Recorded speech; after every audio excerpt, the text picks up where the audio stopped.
Morning students. आज का हमारा टॉपिक है Keynesian theory of demand for money. इसका पीडीएफ आपको पहले ही मिल चुका है, लेकिन आज पीपीटी के रूप में इसे पढ़ेंगे हम। कीन्स का मुद्रा की मांग का सिद्धांत। ये जो टॉपिक है ये आप माइक्रो इकोनॉमिक्स में भी पढ़ते हैं, मैक्रो इकोनॉमिक्स में भी पढ़ते हैं और money, banking and public finance उसमें भी आप पढ़ रहे हैं। माइक्रो इकोनॉमिक्स में जब इंटरेस्ट की थ्योरी के बारे में बात करते हैं, लिक्विडिटी प्रेफरेंस के बारे में बात करते हैं तो कीन्स का सिद्धांत पढ़ते हैं। मैक्रो इकोनॉमिक्स में पढ़ते हैं। तो ये जो टॉपिक है ये बहुत ही इम्पॉर्टेंट है। हर जो सब्जेक्ट है उसके व्यू से भी।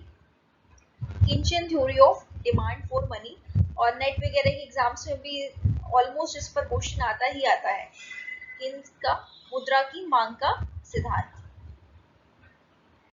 Keynes reformulated his earlier QTM and given a new theory it implies known as theory of demand for money.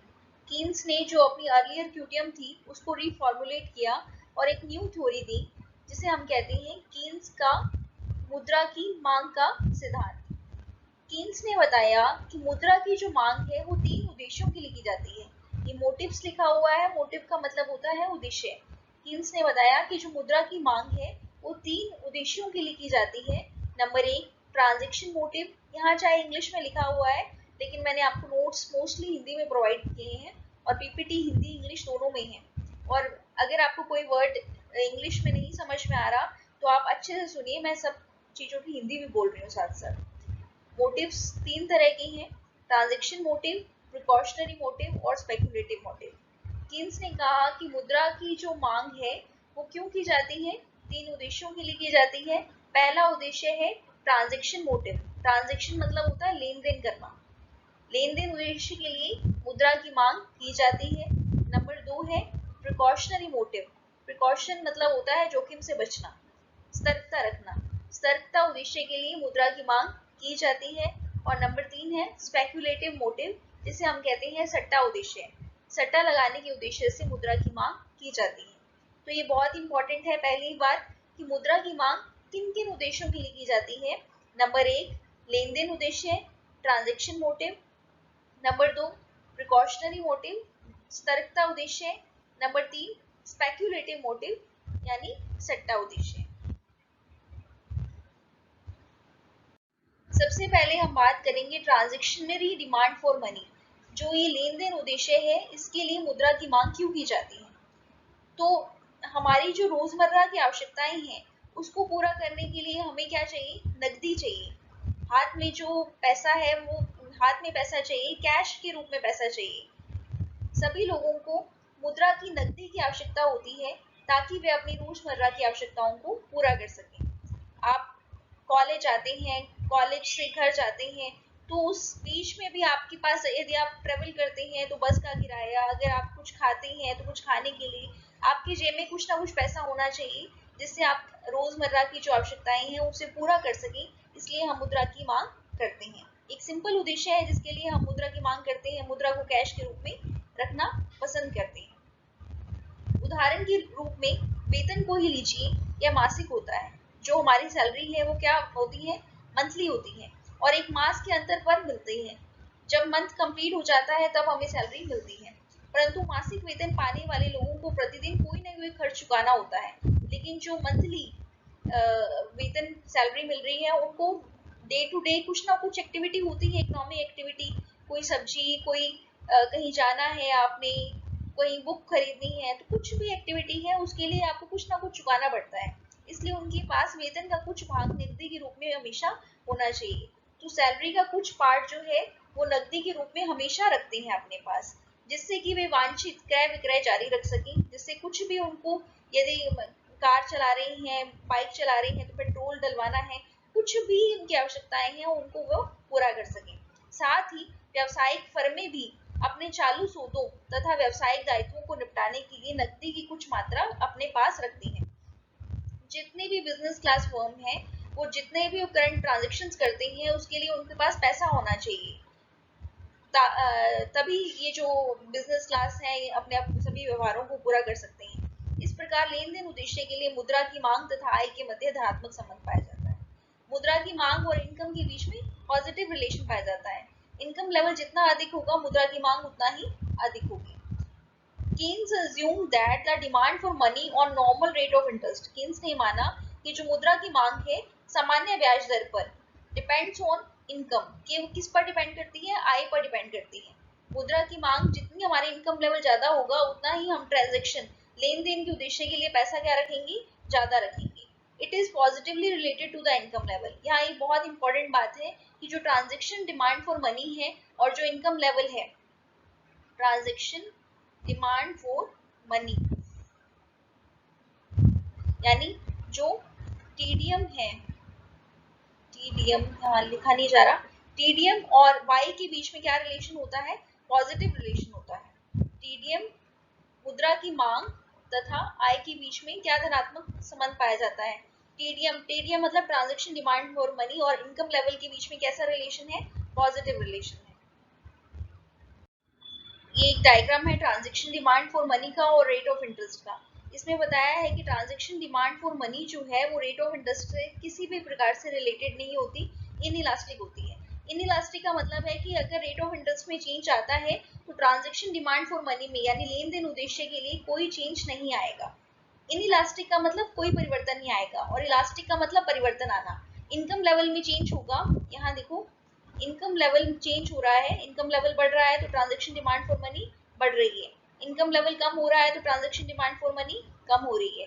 लेकिन रेट ऑफ इंटरेस्ट बढ़ रहा है, transaction demand of for money क्या है, कांस्टेंट है। ये थोड़ा सा झुका हुआ है आगे। इसका क्या मतलब होता है, इसका मतलब होता है कि अगर रेट ऑफ इंटरेस्ट में बहुत अधिक चेंज आता है तब कहीं जाकर जो लेन देन उद्देश्य के लिए मुद्रा की मांग की जाती है वो थोड़ा प्रभावित हो सकती है।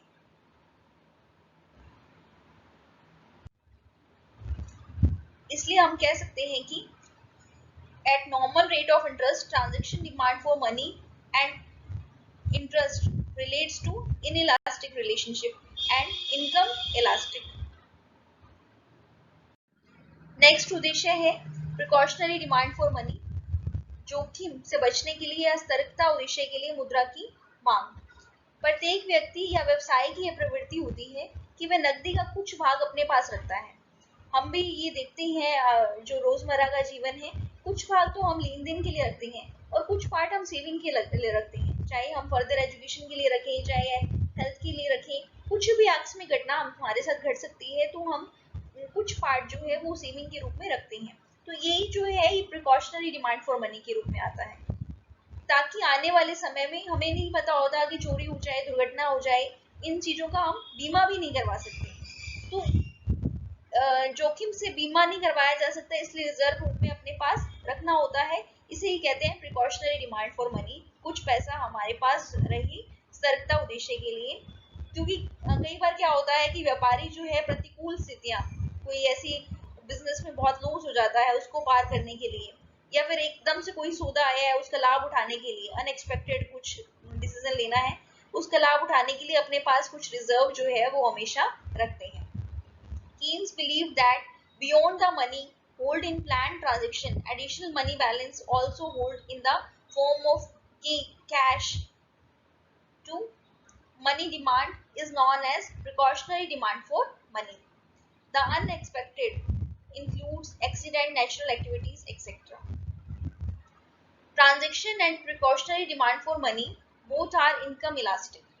जो ट्रांजैक्शन डिमांड फॉर मनी है और प्रिकॉशनरी डिमांड फॉर मनी है, ये दोनों किस पर निर्भर करते हैं, आय पर निर्भर करते हैं। यहाँ बार बार बात ये ध्यान देने योग्य है कि लेन देन उद्देश्य के लिए और जोखिम से बचने के लिए या फिर सतर्कता उद्देश्य के लिए जो मुद्रा की मांग की जाती है वो किस पर निर्भर करती है, इनकम पर निर्भर करती है। टीडीएम का मतलब transaction demand for money, PDM का मतलब प्रिकॉशनरी डिमांड फॉर मनी, और ये डिपेंड किस पर करती है, इनकम लेवल पर करती है। जो हमने प्रीवियस डायग्राम देखा कौन सा वाला, टीडीएम का, बिल्कुल वैसा ही पीडीएम का डायग्राम बनेगा, जिसमें पीडीएम एक्स एक्सिस पर बनेगा और rate of interest Y axis पर बनेगा। इसमें भी हमें बिल्कुल वो सेम ही शो करना है कि पीडीएम और रेट ऑफ इंटरेस्ट में कोई भी रिलेशन नहीं है, दोनों क्या है, इंटरेस्ट इनइलास्टिक है। नंबर 3 है स्पेकुलेटिव डिमांड फॉर मनी, सट्टा उद्देश्य के लिए मुद्रा की मांग। नकदी चाहने का तीसरा जो प्रयोजन है वो कीन्स मस्तिष्क का आविष्कार है। कीन्स ने खुद ही इसे जनरेट किया है और अपने ब्याज दर निर्धारण कीन्स की नकदी की मांग की इस तीसरे प्रयोजन पर सबसे अधिक बल दिया है।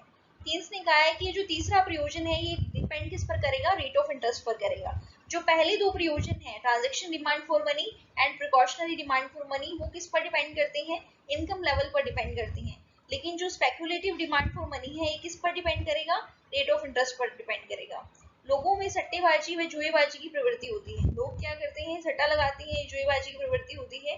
According to Keynes, people always hold money in the form of cash और बॉन्ड्स। यहाँ और कैश के साथ bonds in the form of cash, people always holds money in the form of cash. इसका तात्पर्य है कि वह बॉन्ड्स और सिक्योरिटीज में होने वाली उतार चढ़ाव का लाभ कमा सके। इन the form of cash and bonds दोनों में रखेंगे। क्यों रखते हैं ये, क्योंकि जो बॉन्ड्स में पैसा, बॉन्ड्स में उतार चढ़ाव होता है उसका लाभ कमा सके। कैसे लाभ कमाते हैं, एक एग्जांपल के तौर पर समझिए। मार्केट में यदि बॉन्ड की कीमत, एक बॉन्ड है उसकी कीमत जो है वो 100 रुपए है और कुछ ही दिनों में हमें ये पता चले, एक्सपेक्टेड हो कि बॉन्ड की कीमत जो है गिर जाएगी। एक्सपेक्टेड रेट ऑफ इंटरेस्ट पर डिपेंड करता है, बॉन्ड की कीमत गिर जाएगी तो क्या करेंगे हम, धन को अधिक जो है वो लिक्विड फॉर्म में रखेंगे। हमें पता है कि बॉन्ड की जो कीमत है वो गिरने वाली है तो ज्यादा से ज्यादा हम पैसा किस पर रखेंगे, लिक्विड फॉर्म में रखेंगे। और जैसे ही बॉन्ड की कीमत गिरेगी हम वैसे ही बॉन्ड खरीद लेंगे। और अगर हमें ये पता चले कि बॉन्ड की कीमत 100 रुपए है और भविष्य में बॉन्ड की कीमत बढ़ेगी, घटने की बजाय क्या होगी, अब बढ़ेगी, तो हम बॉन्ड खरीद लेंगे। जैसे ही बॉन्ड की प्राइस बढ़ेगी वैसे ही हम उसे बेच देंगे। इसका मतलब है कि लाभ कमाना। अगर हमें ये होगा कि बॉन्ड की कीमत गिरेगी, बॉन्ड की कीमत जो है वो कम हो रही है, तो हम पैसा कैश के रूप में रखेंगे। बॉन्ड की कीमत बढ़ेगी तो हम पैसा बॉन्ड के रूप में करेंगे। तो उस टाइम का लाभ कमाने के लिए, उस टाइम का स्पेकुलेशन के लिए जो डिमांड की जाती है उसे कहते हैं speculative demand for money. LS का मतलब है स्पेकुलेशन से है और एक इसका फंक्शन है एफआर, रेट ऑफ इंटरेस्ट का। जबकि एलटी व एलपी, टी मतलब ट्रांजैक्शन डिमांड फॉर मनी है, पी मतलब प्रिकॉशनरी डिमांड फॉर मनी, ये किसका फंक्शन है, वाई का। वाई मतलब इनकम लेवल, आर का मतलब है रेट ऑफ इंटरेस्ट, वाई का मतलब है इनकम लेवल, एस का मतलब है स्पेकुलेशन, सट्टा, टी का मतलब है ट्रांजैक्शनरी डिमांड फॉर मनी, लेन देन उद्देश्य के लिए, टी का मतलब है प्रिकॉशनरी डिमांड फॉर मनी, सतर्कता उद्देश्य के लिए। यहाँ एक डायग्राम है जिसमें एक्स एक्सिस पर दिखाया गया है स्पेकुलेटिव डिमांड फॉर मनी और वाई एक्सिस पर रेट ऑफ इंटरेस्ट। जैसे ही रेट ऑफ इंटरेस्ट हाई होती है तो स्पेकुलेशन के लिए जो डिमांड फॉर मनी है वो क्या है, कम होगी। लेकिन जैसे जैसे रेट ऑफ इंटरेस्ट कम होती जाएगी स्पेकुलेशन के लिए डिमांड फॉर मनी बढ़ती जाएगी। एक ऐसी रेट ऑफ इंटरेस्ट आएगी जहां पर स्पेकुलेशन के लिए डिमांड फॉर मनी अनंत हो जाएगी। तो इस प्रकार का जो जाल बनेगा उसे कहेंगे लिक्विडिटी ट्रैप। लोग जो है वो पैसा बॉन्ड में नहीं कैश में ही रखना पसंद करेंगे, यहाँ पर उसे कहेंगे लिक्विडिटी ट्रैप आ गया। ये कीन्स का सिद्धांत है मुद्रा की मांग के लिए। ये जो टॉपिक है ये बहुत ही इंपॉर्टेंट है, इस पर्पस के लिए माइक्रो में भी पढ़ते हैं, मैक्रो में भी पढ़ते हैं। आपने बीए फर्स्ट ईयर में भी पढ़ा होगा, सेकेंड ईयर में भी पढ़ा होगा और थर्ड ईयर में भी। फॉर्म्स अलग अलग है, कभी इसको कहते हैं कीन्स का तरलता पसंदगी का सिद्धांत बताओ, कभी इसे कहते हैं कीन्स का मुद्रा की मांग का सिद्धांत बताओ, लेकिन सिद्धांत एक ही है। तीन उद्देश्य हैं, लेन देन उद्देश्य, सतर्कता उद्देश्य और सट्टा उद्देश्य। लेन देन उद्देश्य और सतर्कता उद्देश्य के लिए मुद्रा की मांग इनकम लेवल पर डिपेंड करती है, जबकि सट्टा उद्देश्य के लिए मुद्रा की मांग जो है वो रेट ऑफ इंटरेस्ट पर डिपेंड करती है। ये था कीन्स का मुद्रा की मांग का सिद्धांत।